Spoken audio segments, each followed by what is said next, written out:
Hello India, I welcomes you in my YouTube channel Dev Physics Tutorial. So today we are going to study regarding the cell. तो definition आप read कर सकते हैं. It is a device which converts the chemical energy into electrical energy. तो ये एक ऐसी device है, ये सेल एक ऐसी डिवाइस है जो कि केमिकल एनर्जी को सॉल्यूशंस, केमिकल सॉल्यूशंस जो होते हैं उनकी एनर्जी को इलेक्ट्रिकल एनर्जी में कन्वर्ट कर सकता है और उस इलेक्ट्रिकल एनर्जी की हेल्प से हम अपने इलेक्ट्रिकल अप्लायंसेस को चला सकते हैं. शक्ल कैसी इसकी दिखती है, फेस कैसा इसका दिखता है. ये एक पॉट होगा, बीकर होगा, इसके अंदर एक केमिकल फील्ड होगा. कोई भी केमिकल हो सकता है जो आयनाइज हो सकता है, जिसके पॉजिटिव और नेगेटिव आयन बन सकते हैं टूटने के बाद. ओके, अब इसके अंदर दो डिफरेंट मेटल्स के रॉड इमर्ज कराई जाएंगी. दो डिफरेंट मेटल्स की रॉड हमने यहां डाल रखी है. ये क्या था, एक पॉट था, बीकर था, जिसके अंदर एक केमिकल फील्ड था. H2SO4 हो सकता है, कॉपर सल्फेट हो सकता है, और ऐसा सॉल्यूशन होगा जो कि पॉजिटिव और नेगेटिव आयन में कन्वर्ट हो सकता है. और इसके अंदर हमने दो मेटल के रॉड्स इमर्ज करा रखे हैं, डाल रखे हैं, जिनमें से एक पॉजिटिव होगा और दूसरा नेगेटिव होगा. एक पॉजिटिव, दूसरा नेगेटिव होगा. ओके, उसके बाद जिस डिवाइस को हम चलाना चाहते हैं, इसकी एनर्जी को यूटिलाइज करके ये जो केमिकल है ये कन्वर्ट हो जाएगा, अपनी एनर्जी को कन्वर्ट कर लेगा इलेक्ट्रिकल एनर्जी में. अब जिस डिवाइस को हम चलाना चाहते हैं उस डिवाइस को यहां कनेक्ट कर दिया और इस डिवाइस का रेजिस्टेंस हमने मान लिया कैपिटल R.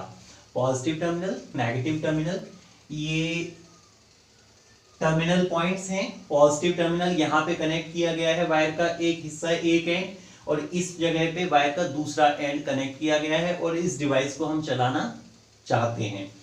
देखिए कहानी क्या है. जैसे ही ये केमिकल टूटेगा,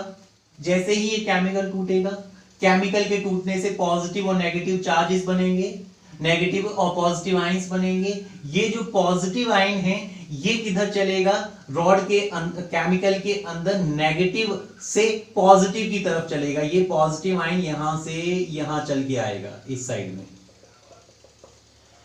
लेकिन जब ये आयन इस सॉल्यूशन के अंदर, जब ये चार्ज इस सॉल्यूशन के अंदर एक रॉड से दूसरी रॉड की तरफ चल रहा होगा, तो ये जो सॉल्यूशन है इसको रोकने की कोशिश करेगा. ये जो सॉल्यूशन है H2SO4 कॉपर सल्फेट, ये जो भी सॉल्यूशन है इस चार्ज को रोकने की कोशिश करेगा और उसी को बोलते हैं internal resistance. That is known as internal resistance.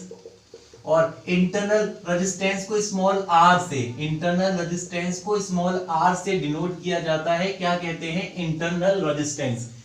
Internal word क्यों ऐड किया है, क्योंकि ये जो सॉल्यूशन के अंदर चार्ज चल रहा है, सॉल्यूशन के अंदर चल रहा है और अंदर चला है तब रेजिस्टेंस जो लगा है, इसीलिए इसको बोलते हैं इंटरनल रेजिस्टेंस. एक्सटर्नल रेजिस्टेंस नहीं, लोड रेजिस्टेंस नहीं, इंटरनल रेजिस्टेंस. कब लगता है, जब आयंस या चार्ज सॉल्यूशन के अंदर एक टर्मिनल, एक इलेक्ट्रोड से दूसरे इलेक्ट्रोड की तरफ चलता है, तो ये जो सॉल्यूशन है उसको रोकने की कोशिश करता है, उसी को बोलते हैं इंटरनल रेजिस्टेंस.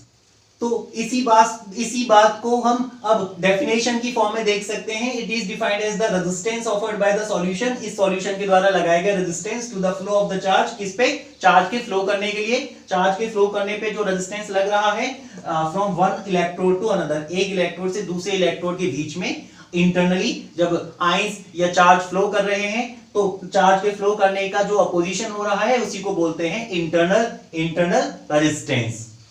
और इसके बाद हम अब इलेक्ट्रोड्स की, ये जो मेटल की रॉड्स हैं इसकी डेफिनेशन देख लेते हैं. These are the metallic rods having positive and negative potential. ये मेटेलिक रॉड्स होती हैं जिनमें से एक का पॉजिटिव और दूसरी का नेगेटिव पोटेंशियल होता है. ओके, तो डियर स्टूडेंट्स, नेक्स्ट डेफिनेशन हम देखने जा रहे हैं. इंपॉर्टेंट भी है, टर्मिनल वोल्टेज या टर्मिनल पोटेंशियल डिफरेंस, और इसको हम कैपिटल V से डिनोट करते हैं. नेक्स्ट डेफिनेशन है टर्मिनल वोल्टेज या टर्मिनल पोटेंशियल डिफरेंस. नाम अच्छे से याद कर लें. देखिए ये जो पॉइंट्स थे, क्या बताए थे सर आपने, ये पॉइंट्स बताए थे टर्मिनल्स. क्या बताए थे, टर्मिनल्स क्या होते हैं, ऐसे पॉइंट्स जहां पे दिए गए लोड रेजिस्टेंस को, कौन से रेजिस्टेंस को, लोड रेजिस्टेंस को कनेक्ट किया जाता है. जहां पे लोड रेजिस्टेंस को कनेक्ट किया जाता है उनको टर्मिनल्स बोलते हैं। और इन टर्मिनल्स के बीच में जो पोटेंशियल का डिफरेंस है, it is defined as the potential difference across the two terminals of the given electrodes. जैसे ये +10 है, ये -10 है, एक +10 है और दूसरा -10 है, तो डिफरेंस कितना होगा, पहले में से दूसरे को माइनस करो, +10 में से माइनस करेंगे -10 को तो कितना आ जाएगा 20 वोल्ट। तो यही 20 वोल्ट क्या कहलाने लगेगा, यही 20 वोल्ट कहलाने लगेगा टर्मिनल वोल्टेज। तो टर्मिनल वोल्टेज की डेफिनेशन को वापस देखें, it is defined as the potential difference across the two terminals of a given electrodes. जो दोनों इलेक्ट्रोड्स हैं, इन दोनों के बीच में जो पोटेंशियल का डिफरेंस है, पोटेंशियल का डिफरेंस अराइज हुआ है, जैसे एक का +10 मान लिया, दूसरे का -10, तो यहाँ पे पोटेंशियल डिफरेंस कितना हो गया दोनों टर्मिनल्स के बीच में, सर 20 वोल्ट। तो यही 20 वोल्ट कहलाता है टर्मिनल वोल्टेज या फिर टर्मिनल पोटेंशियल डिफरेंस। तो डियर स्टूडेंट्स, प्यारे विद्यार्थियों, इसी सीरीज में हम दूसरी डेफिनेशन रीड कर रहे हैं सेल्स के रिगार्डिंग। दूसरी डेफिनेशन अब हम रीड कर रहे हैं इलेक्ट्रोमोटिव फोर्स। इलेक्ट्रोमोटिव फोर्स, भाई ये नाम आपको बहुत बार आगे देखने को मिलेगा, इसको बहुत अच्छे से याद कर लो। इलेक्ट्रोमोटिव फोर्स, इसको शॉर्ट में बोलते हैं ईएमएफ।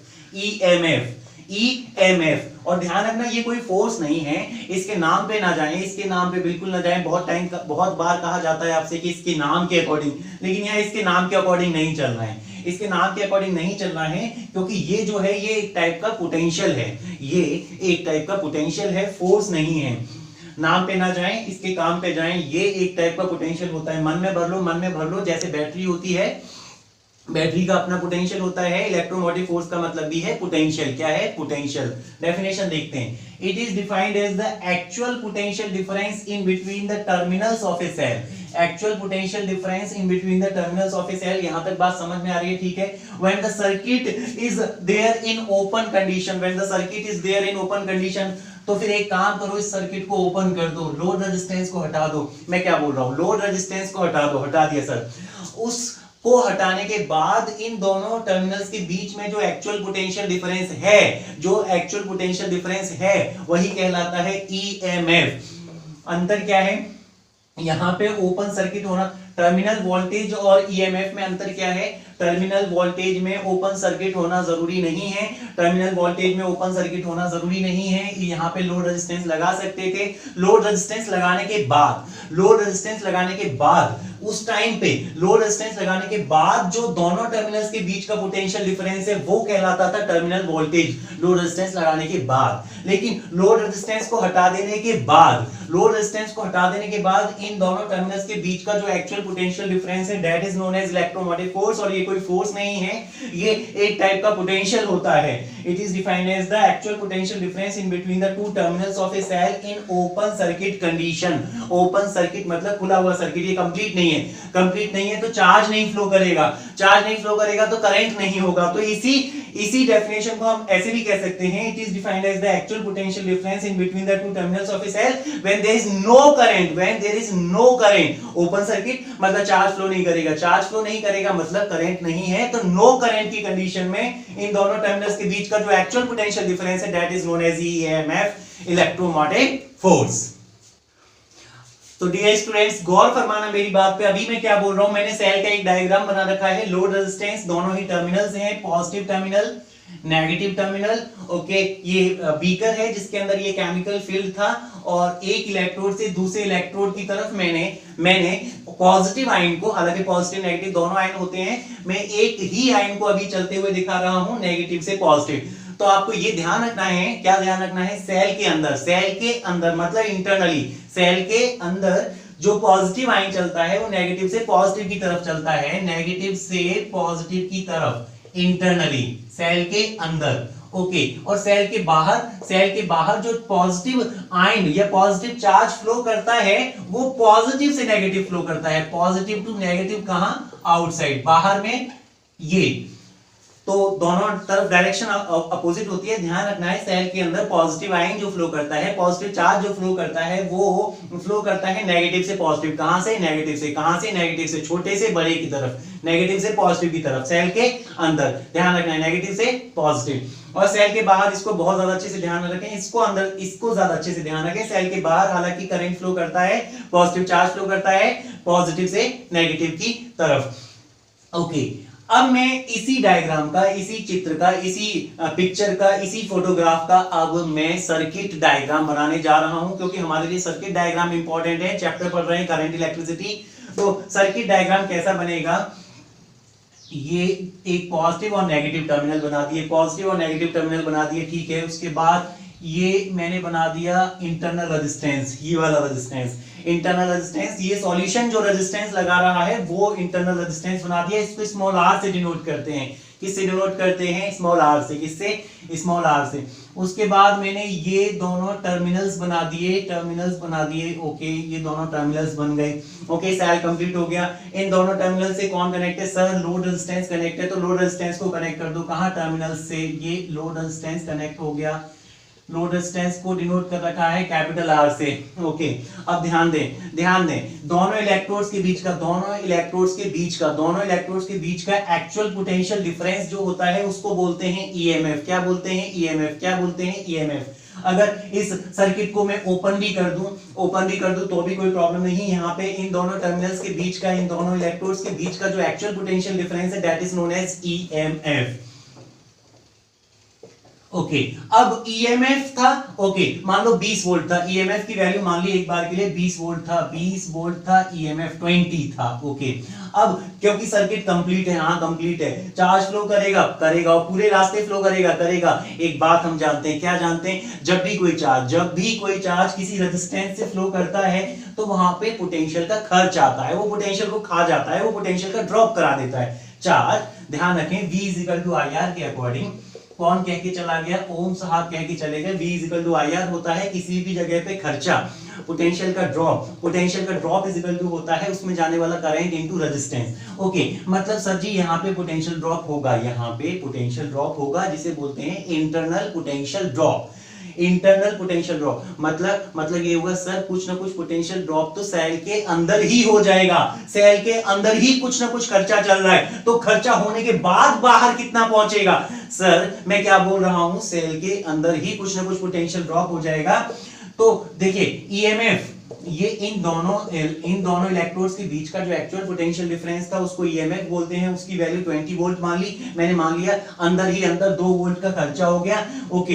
20 वोल्ट लेके चले थे, अंदर ही 2 वोल्ट खर्च हो गया, तो टर्मिनल्स तक कितना पहुंचा, सर टर्मिनल्स तक पहुंचा 20 - 2 = 18। कितना पहुंचा, 18, कुछ ना कुछ कम ही पहुंचेगा, निश्चित रूप से कम पहुंचेगा। कुछ लेके चले थे स्टार्टिंग में, कुछ अंदर ही खर्च हो गया। तो बाहर के सोर्स के लिए, बाहर के लोड रेजिस्टेंस के लिए टर्मिनल्स पे कितना वोल्टेज मिल रहा है, सर 20 लेके चले थे, 2 खर्च हुआ, 18 मिल रहा है। अब इसी बात को फॉर्मूला की फॉर्म में कैसे लिखने जा रहा हूं मैं, देखें, ईएमएफ लेके चले थे, ईएमएफ के बराबर पोटेंशियल लेके चले थे, कुछ पोटेंशियल अंदर खर्च हो गया। मान लो सर्किट में करंट फ्लो कर रहा है I, इसका रेजिस्टेंस है R, तो अंदर कितना खर्च हो जाएगा, IR। 20 ईएमएफ के बराबर वोल्टेज लेके चले थे, पोटेंशियल लेके चले थे, कुछ अंदर ही खर्च हो गया। अंदर खर्च कितना हो गया, करंट इनटू रेजिस्टेंस, करंट कितना था I और रेजिस्टेंस कितना है इसका R।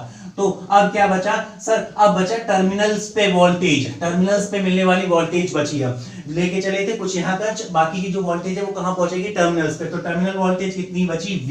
ये फॉर्मूला है, बहुत इंपॉर्टेंट फॉर्मूला है, सेल्स के लिए बहुत इंपॉर्टेंट फॉर्मूला है। जब सेल डिस्चार्ज हो रहा होता है, क्या बोल रहा हूं मैं, सेल डिस्चार्ज हो रहा होता है, during discharge of cell, formula होता है टर्मिनल वोल्टेज या terminal potential difference = EMF - IR। इसको ऐसे भी समझ सकते हैं, कुछ पर्टिकुलर वोल्टेज हम लेके चले थे, कुछ पर्टिकुलर वोल्टेज लेके चले थे, कुछ अंदर ही खर्च हो गया, और अंदर खर्च होने के बाद जो अब बचा है वो कहलाता है टर्मिनल पोटेंशियल डिफरेंस। 20 वोल्ट लेके चले थे, 2 वोल्ट खर्च हो गया, तो टर्मिनल्स पे वोल्टेज कितनी मिली, 18 वोल्ट। और ये 18 वोल्ट का इकलौता वारिस है ये वाला रेजिस्टेंस, 18 वोल्ट का इकलौता वारिस है ये वाला रेजिस्टेंस, ओके। तो मैं बोल सकता हूं कि टर्मिनल वोल्टेज का इकलौता वारिस है ये वाला रेजिस्टेंस। मैं ओम्स लॉ लगा सकता हूं, इस पे ओम्स लॉ लगा सकता हूं। ओम्स लॉ कहता है इसको मिलने वाला पोटेंशियल, तो टर्मिनल वोल्टेज के बराबर पोटेंशियल इसको मिल रहा है। सर्किट में करंट कितना फ्लो कर रहा है, I, इनटू इसका रेजिस्टेंस कितना है, R। फॉर्मूले बहुत इंपॉर्टेंट है, बहुत इंपॉर्टेंट है फॉर्मूले।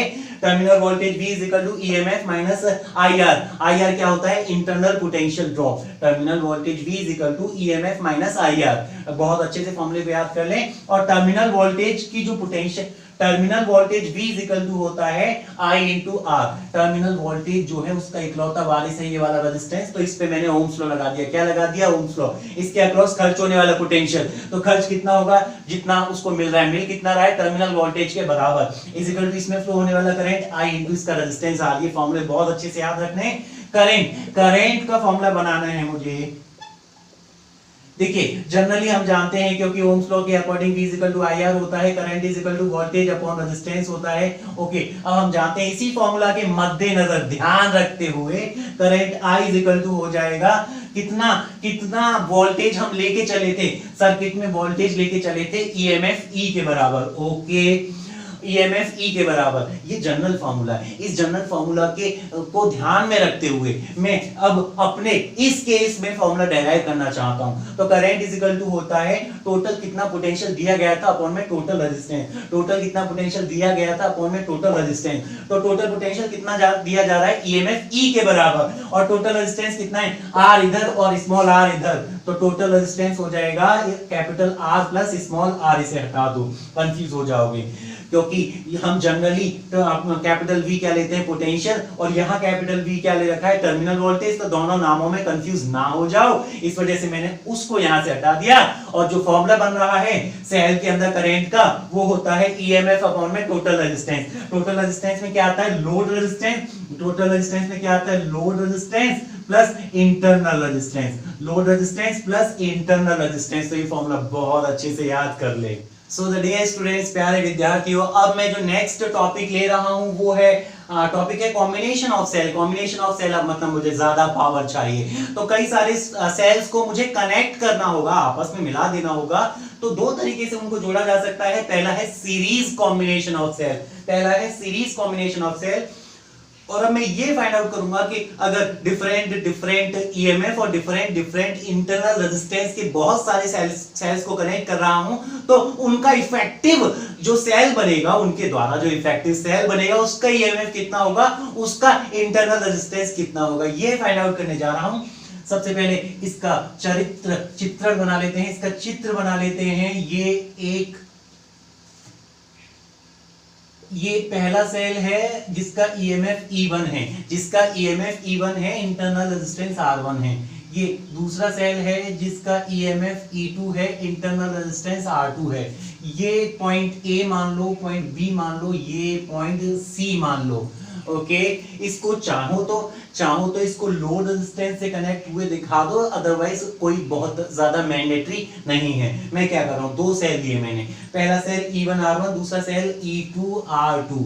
अब मैं क्या फाइंड आउट करना चाहता हूं? मैं फाइंड आउट करना चाहता हूं दोनों सेल को हटा के, दोनों सेल्स को हटा के इन दोनों के बराबर ही इफेक्टिव एक इकलौता सेल लगाना चाहता हूं। तो उस इकलौते सेल का EMF कितना होगा, उस इकलौते सेल का EMF कितना होगा, और उस इकलौते सेल का इंटरनल रेजिस्टेंस कितना होगा। तो मैंने मान लिया इन दोनों को हटा के जो इकलौता सेल में बना रहा हूं उसका इंटरनल जो रेजिस्टेंस है वो R इक्विवेलेंट है, और जो टोटल इफेक्टिव EMF है वो E इक्विवेलेंट है। ओके, तो मैं फाइंड आउट करने अब जा रहा हूं। मैं एक काम करते हैं, potential difference across AC, potential difference across जो एंड्स पे आपको पॉइंट्स दिख रहे हैं A और C, उन दोनों के बीच का पोटेंशियल डिफरेंस फाइंड आउट करता हूं। Potential difference across A and C, that means VAC, potential difference किस किस के बीच? A और C के बीच। इसे मैं लिख सकता हूं, बल्कि लिख ही रहा हूं। पहले का पोटेंशियल माइनस दूसरे का पोटेंशियल, VA माइनस VC, इस पॉइंट का पोटेंशियल माइनस इस पॉइंट का पोटेंशियल, दोनों के मान लो इस पे 50 वोल्ट है, इस पे 30 वोल्ट है, तो पोटेंशियल डिफरेंस कितना हुआ सर? 50 माइनस 30 20 वोल्ट हुआ। तो ऐसे ही potential difference is equal to पहले का पोटेंशियल माइनस दूसरे का पोटेंशियल। ओके, इसे मैं लिख सकता हूं, बल्कि लिख ही रहा हूं, VA minus VB plus VB minus VC। Sir ये क्या कर दिया सर? देखिए कुछ नहीं किया, प्लस का VB और माइनस का VB कैंसिल हो जाएंगे, यही बनेगा। तो सर कैंसिल ही करना था, तो किया क्यों? अरे मैथमेटिक्स में भी ऐसे ही करते हैं, कुछ बना रहे हैं, कुछ सोच रहे हैं, कुछ सोचा है चलिए देखते हैं सही सोचा है या नहीं। अब VA माइनस VB को क्या लिख सकता हूं सर? VA माइनस VB को लिखा जा सकता है इन दोनों टर्मिनल्स के बीच की पोटेंशियल डिफरेंस, मतलब इन दोनों पॉइंट्स के बीच की terminal voltage. VA minus VB को या फिर ऐसे भी लिख सकते हैं VAB एक्चुअल में पहले सेल की टर्मिनल वोल्टेज है, और VB माइनस VC को क्या लिख सकते हैं? VBC लिख सकते हैं। ओके, अब VAB क्या है सर? VAB है पहले सेल की टर्मिनल वोल्टेज, VBC क्या है? दूसरे सेल की टर्मिनल वोल्टेज। और टर्मिनल वोल्टेज का फॉर्मूला क्या होता है? टर्मिनल वोल्टेज का फॉर्मूला होता है सर V = E - IR से चेक कर लो क्या होता है। किसी भी सेल के अक्रॉस टर्मिनल वोल्टेज = उस सेल का EMF माइनस उसके अंदर में खर्चा। ओके, VAB = होगा उस सेल का EMF E1 माइनस सर्किट में करंट फ्लो कर रहा है मान लो I इनटू इसका रेजिस्टेंस है R1। ओके, ऐसे ही VBC कैसे निकालेंगे? VBC कैसे निकालेंगे? मतलब इन दोनों सेल्स के, इन दोनों टर्मिनल्स के बीच का पोटेंशियल डिफरेंस, मतलब टर्मिनल वोल्टेज = होगा इस सेल का EMF E2 माइनस इसके अंदर खर्चा। करंट सेम है, रेजिस्टेंस इंटरनल रेजिस्टेंस R2 है। ओके, इन दोनों को साथ रख दो, ये साथ साथ हैं, तो E1 plus E2 minus common लेने के बाद और I कॉमन लेने के बाद ब्रैकेट में बचता है R1 प्लस R2। ये क्या है? VAC। क्या है ये? VAC मतलब इक्विवेलेंट सेल जो बन रहा है, इक्विवेलेंट सेल जो बन रहा है उसके टर्मिनल वोल्टेज, उसका टर्मिनल वोल्टेज VAC क्या है? AC क्या है? इस साइड वाला एंड, इस साइड वाला एंड ये रहा, और C क्या है? दूसरे साइड वाला एंड, दूसरे साइड वाला एंड ये रहा। जो टर्मिनल्स हैं वो इस सेल के एक ही रहेंगे। क्यों? क्योंकि लोड रेजिस्टेंस कनेक्ट करना है, कितना? कैपिटल R, उसको यहां कनेक्ट करेंगे। ऐसे ही यहां पे कनेक्ट करना होगा तो यहां कनेक्ट करेंगे, तो A और C पॉइंट दोनों में सेम होंगे। ओके, तो मैं VAC को क्या लिख सकता हूं? मैं VAC को लिख सकता हूं क्या? Terminal voltage. किसकी? इक्विवेलेंट सेल की टर्मिनल वोल्टेज। क्या लिख सकता हूं मैं? VAC को V इक्विवेलेंट लिख सकता हूं, टर्मिनल वोल्टेज, वो भी किसकी? इक्विवेलेंट सेल की। ओके, अब मैं इसको कंपेयर करता हूं, इसको कंपेयर करता हूं इस सेल के लिए फॉर्मूला बनाओ। क्या फॉर्मूला बनाएंगे सर? इस सेल के लिए हम फॉर्मूला बनाएंगे, इसको इक्वेशन नंबर नाम दे दो, 1 दे दिया। इस सेल के लिए फॉर्मूला बनाएंगे, सेल के लिए फॉर्मूला क्या हो जाएगा? Terminal voltage. Okay, terminal voltage को V इक्विवेलेंट की जगह कैपिटल V साइन दे दिया है। ओके, तो टर्मिनल वोल्टेज = हो जाता है इसका EMF E equivalent, okay, minus इसके अंदर खर्चा, करंट सेम है, और इंटरनल रेजिस्टेंस है R equivalent. Equation number 2 compare कर भाई, कंपेयर कर। V की जगह पे V, बहुत बढ़िया बहुत बढ़िया। E इक्विवेलेंट की जगह पे देखिए कौन आया है, तो बता देना, हियर बता दे, here E equivalent equivalent EMF पहले का EMF प्लस दूसरे का EMF। बड़ा मजेदार फॉर्मूला आ गया। ओके, I की जगह I, माइनस की जगह minus I, okay, R equivalent की जगह पे R1 प्लस R2, तो यहाँ पे लिख दे R equivalent R1 plus R2। तो भाई काम समाप्त, काम फिनिश। यही तो फाइंड आउट करना था। इस सेल का, इकलौते सेल का EMF आएगा, दोनों सेल्स के इंडिविजुअल EMF को जोड़ दिया, और इस सेल का जो इक्विवेलेंट सेल बना है उसका इंटरनल रेजिस्टेंस आएगा, इन दोनों सेल्स के इंडिविजुअल इंटरनल रेजिस्टेंसेस को जोड़ दो, R1 प्लस R2, काम खत्म। अब इसी में केस स्टडी में क्या कर रहा हूं, ये फॉर्मूला याद कर ले पहले तो बहुत अच्छे से। केस स्टडी ऐसी है, अगर ऐसे ही आइडेंटिकल केस स्टडी है इसमें बच्चा, केस स्टडी है, केस 1 में बोल रहा हूं, n identical cells are okay connected in series. भैया ऐसे आइडेंटिकल मतलब एक जैसे मतलब उन सब का EMF आपस में सेम होगा, इंटरनल रेजिस्टेंस आपस में सेम होगा। कैसे? ऐसे। ओके, दूसरा सेल ऐसे ही n सेल होंगे, पहले का EMF E internal resistance R, दूसरे का EMF E internal resistance R, ऐसे ही nth वाले का, कौन से वाले का? nth वाले का EMF E और internal resistance R, internal resistance small R. अब इस अरेंजमेंट का इक्विवेलेंट सेल निकालना है। इन सब को हटा, सावन की घटा करके एक इकलौता सेल मुझे रखना है, मतलब इक्विवेलेंट सेल मुझे निकालना है। तो इक्विवेलेंट सेल का ईएमएफ कितना होगा इस फॉर्मूला के अकॉर्डिंग अगर मैं बात करूं तो ई इक्विवेलेंट इज इक्वल टू हो जाएगा पहले सेल का ईएमएफ प्लस दूसरे सेल का ईएमएफ प्लस तीसरे चौथे पांचवें ऐसे ही nth वाले सेल का ईएमएफ जो कि ई है। ओके, 2 बार जोड़ना होता तो 2e, 3 बार जोड़ना होता तो 3e, लेकिन जोड़ना कितनी बार है n टाइम्स, तो टोटल आ जाएगा ne। तो इक्विवेलेंट आ जाता है इस केस में ne। ओके, e बोले तो ईएमएफ किसका, एक सेल का, उससे n गुना ईएमएफ आएगा इक्विवेलेंट सेल का। रेजिस्टेंस, इंटरनल रेजिस्टेंस की बात करते हैं। इंटरनल रेजिस्टेंस भी इस फॉर्मूला से निकाल लेंगे। R इक्विवेलेंट होता है पहले सेल का इंटरनल रेजिस्टेंस प्लस दूसरे सेल का इंटरनल रेजिस्टेंस, ऐसे ही nth वाले सेल का इंटरनल रेजिस्टेंस। इन सबको जोड़ने के बाद आ जाएगा NR। तो R इक्विवेलेंट आ रहा है NR के बराबर। तो अब जो हम बात करने जा रहे हैं वो है parallel combination, series combination of cells पर लिया।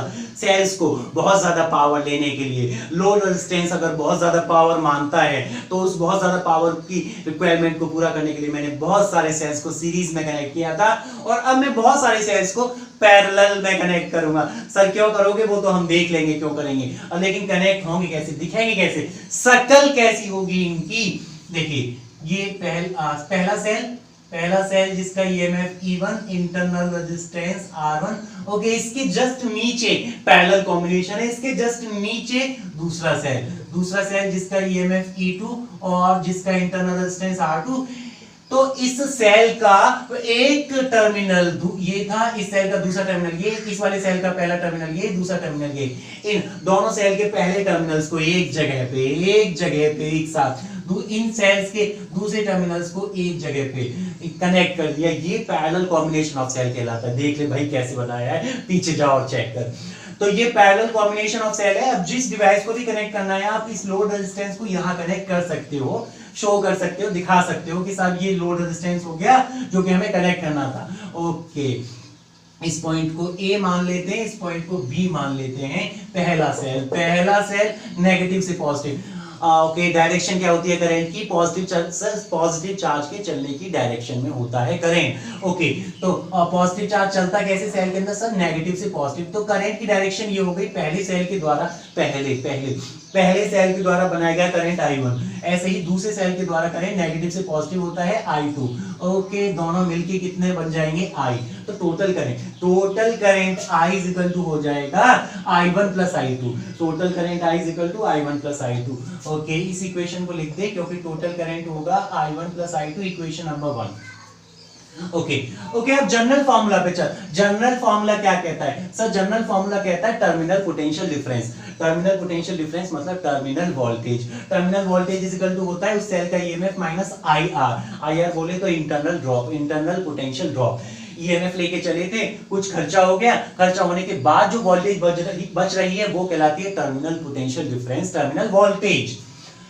करंट कितना हो जाएगा sir, current is equal to हो जाएगा यहां से E minus V upon small r, E minus V upon small r। Current क्या हो गया, करंट का फॉर्मूला हो गया E माइनस V अपॉन में स्मॉल r। ओके, अब इसके अकॉर्डिंग I1 क्या हो जाएगा। ओके, वैल्यूज पुट करता जा कि total current is equal to होगा I1, और I1 की जगह पे लिख सकते हैं पहले सेल का ईएमएफ माइनस पहले सेल का टर्मिनल वोल्टेज अपॉन में पहले सेल का इंटरनल रेजिस्टेंस। ओके, ऐसे ही I2 की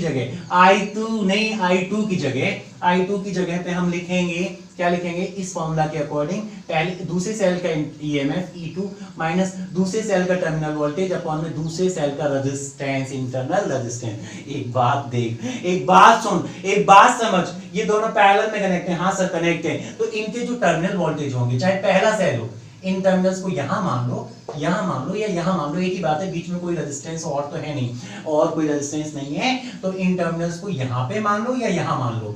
तो A और B पे मैंने टर्मिनल्स मान लिए, दोनों टर्मिनल्स एक जगह पे, मतलब दोनों की टर्मिनल वोल्टेज सेम होगी। तो तुझे ध्यान रखना है पैरेलल कॉम्बिनेशन के अंदर टर्मिनल वोल्टेज सेम होती है, तो मतलब V1 V2 की जगह तू खाली V लिखेगा।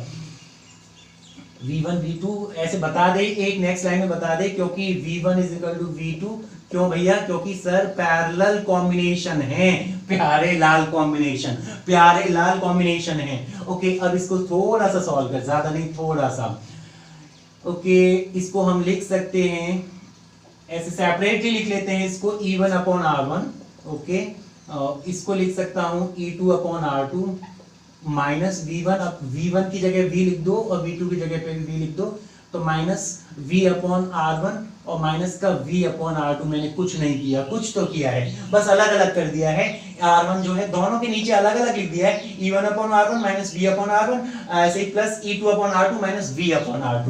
यहाँ से माइनस V कॉमन है तो कॉमन ले ले भाई, plus E2 upon R2 common लेने के बाद माइनस V कॉमन लेने के बाद 1 upon R1 plus 1 upon R2 बच रहा है। ओके, अब एक काम कर, कैपिटल V की वैल्यू फाइंड आउट कर, तो इस वाले टर्म को इधर ला, I को उधर ले जा, तो V ब्रैकेट में 1 upon R1 plus 1 upon R2 की जो वैल्यू आ रही है वो आ रही है, ये तो एज इट इज रहेगा E1 upon R1 plus E2 upon R2, और I उधर जाके माइनस का हो जाएगा। एक काम कर, टर्मिनल वोल्टेज के फॉर्म में फॉर्मूला ला, क्यों? क्योंकि मैं V is equal to E minus IR से कंपेयर करूंगा, तो इस वाले टर्म को दूसरी साइड ले जा, लेके जा भाई। तो terminal voltage V is equal to आ गया E1 upon R1, E1 upon R1 plus E2 upon R2 को डिवाइड कर दे इस वाले टर्म से, 1 upon R1 plus 1 upon R2 से डिवाइड कर दिया, 1 upon R1 plus 1 upon R2 से डिवाइड कर दिया। ओके, अब इसका डिवाइड इस वाले टर्म के साथ भी करेगा, तो माइनस I अपॉन में 1 upon R1 plus 1 upon R2। LCM लेके इसको थोड़ा सॉल्व कर ले भैया।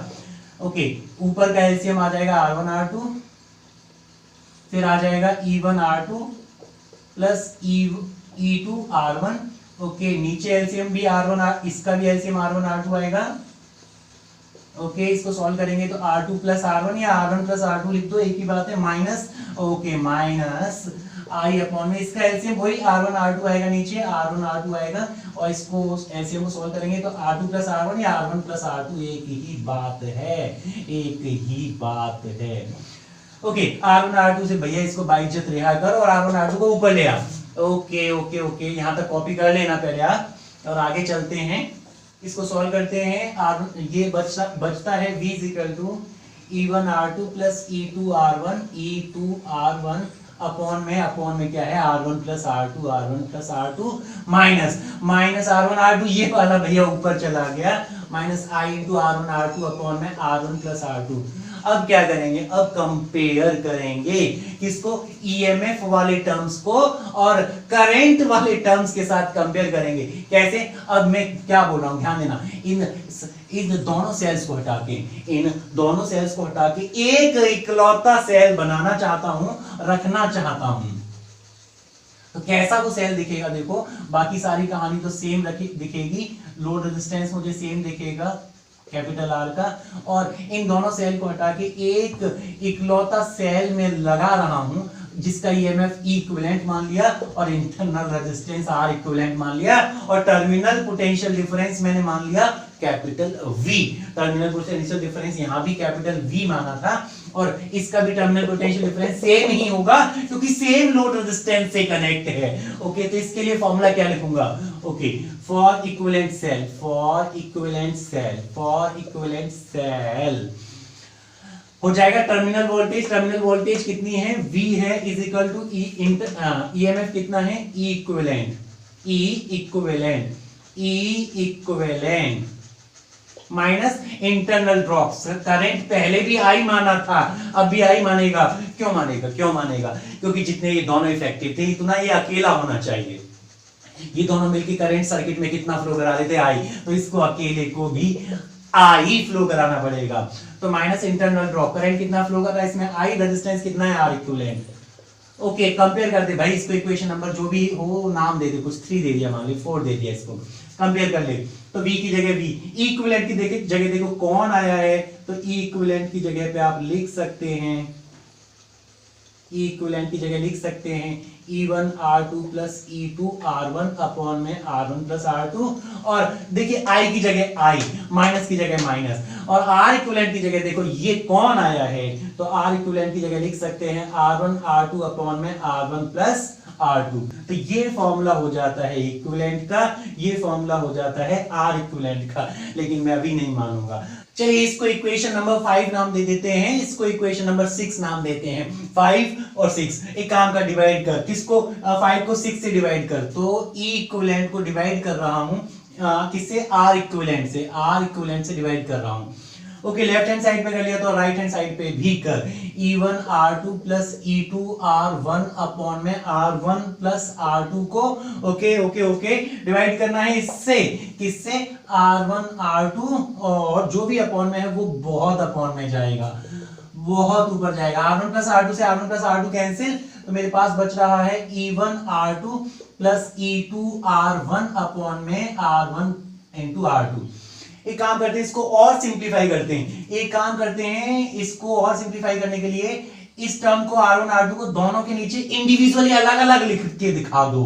E1 R2 अपॉन में R1 R2 plus E2 R1 upon में R1 R2 कैंसिल है क्या, R2 से R2 R1 से R1, तो क्या बच रहा है E1 upon R1 plus E2 upon R2, किसकी वैल्यू, इक्विवेलेंट अपॉन में, इक्विवेलेंट अपॉन में आर इक्विवेलेंट की वैल्यू आ जाती है ये, इक्विवेलेंट अपॉन आर इक्विवेलेंट। तो अब सुन मेरी बात, रिजल्टेंट जो सेल तूने बनाया था, रिजल्टेंट जो तूने सेल बनाया था उसका इक्विवेलेंट ईएमएफ कितना होगा, इतना होगा, इससे फाइंड आउट कर लेगा, और इक्विवेलेंट इंटरनल रेजिस्टेंस कितना होगा, इस वाले फॉर्मूले से फाइंड आउट कर लेगा। जो इन दोनों को हटा के एक इकलौता सेल बनाया था उसका इक्विवेलेंट ईएमएफ और equivalent internal resistance in formulas की हेल्प से फाइंड आउट कर लेगा। तो सर ये क्या है, ये और सिंपल ट्रिक है, ये भी बहुत इंपॉर्टेंट फॉर्मूला है, इसकी हेल्प से। अब सुन मेरी बात, तुझे E1 पता है, ठीक है सर, R1 पता है, E2 पता है, R2 पता है, और तुझे R इक्विवेलेंट पता है, R इक्विवेलेंट पता है। अब जब R1 R2 पता है तेरे को,